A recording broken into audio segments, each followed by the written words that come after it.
Hi guys, Merly here and welcome back to my channel. In today's video, we will be planting a summer spinach. Summer has kicked off in my area way before summer technically even started. Late spring, we started having extreme heat, temperatures in the higher 90s and feel like triple digits. And my spinach just died early. If you love spinach, there is a way to grow spinach in the summertime. There is a variety that loves the heat. This variety of spinach is called the Malabar Spinach. It comes in two different colors. There's a red Malabar Spinach and a green Malabar Spinach. While the cool weather spinach plant thrives at a temperature between 50 and 60 degrees Fahrenheit, Malabar spinach grows at a temperature that is even higher. The optimal growing temperature for Malabar spinach is between 80 and 90 degrees. Malabar spinach loves the heat. Malabar spinach can be put in dishes where you also put the cool weather spinach. So, if you want to grow spinach in the summertime, Malabar spinach is the way to go. This is the green Malabar spinach. This spinach has been growing in here for a few weeks and I have not harvested it yet, but as you can see, it has very nice green leaves. The leaves can easily grow bigger than your palm. Like it can grow really big. It's crunchy.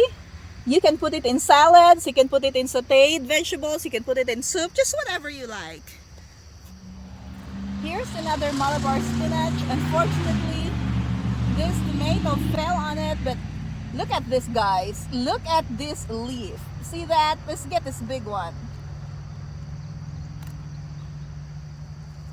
Look at how big this leaf is. See that? That's my hand. And that's the leaf of the Malabar spinach.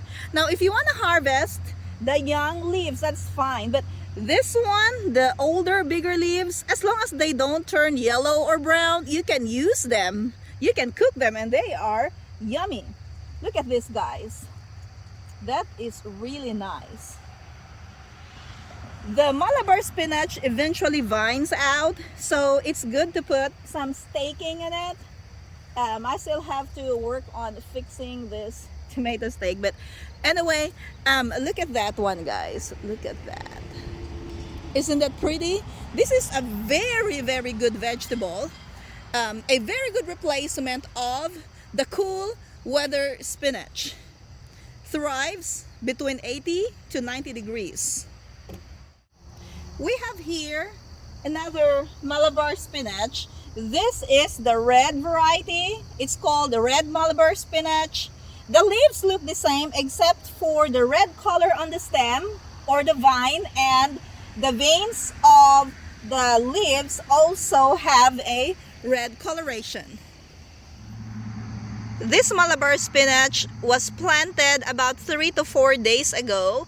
These are volunteer plants that I found growing in my asparagus bed, and since I don't want anything else grow in my asparagus bed other than asparagus, I had to pull these plants off the bed and transfer them here.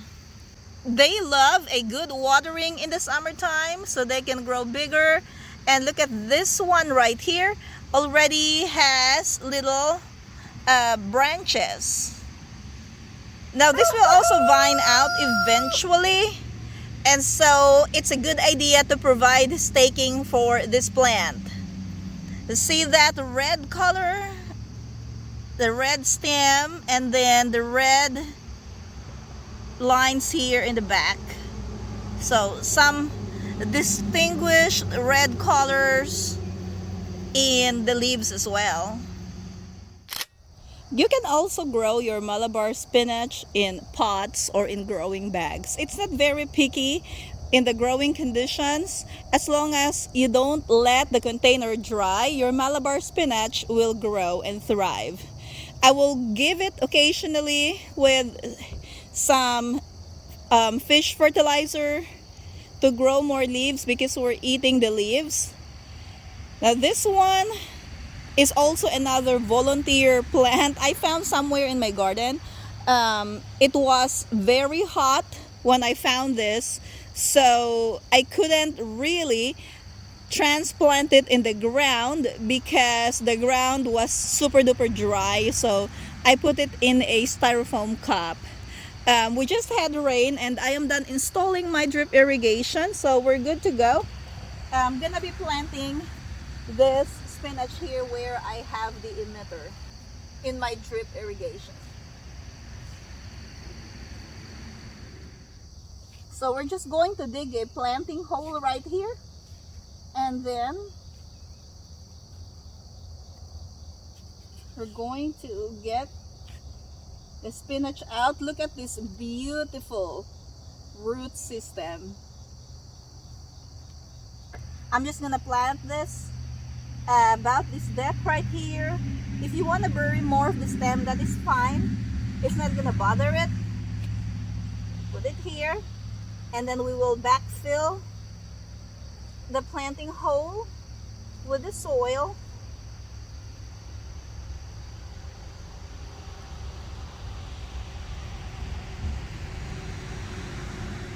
And then we're gonna push the soil down lightly. Don't compact the soil. And then I'll just put this emitter tubing back on here, and then we'll give it a drink of water. Next step is to water our newly planted Malabar spinach. I'm gonna go right here. This is rainwater that I collected in the bucket under the tree. I have run my drip irrigation already. I only ran it for 30 minutes today because we had some rain last night. So that should be good to go. If you have not tried planting Malabar spinach yet, I hope you will give it a try and you will definitely enjoy growing this plant. If you learned something from this video, click that like button and subscribe if you haven't already. Thank you for watching and see you next time.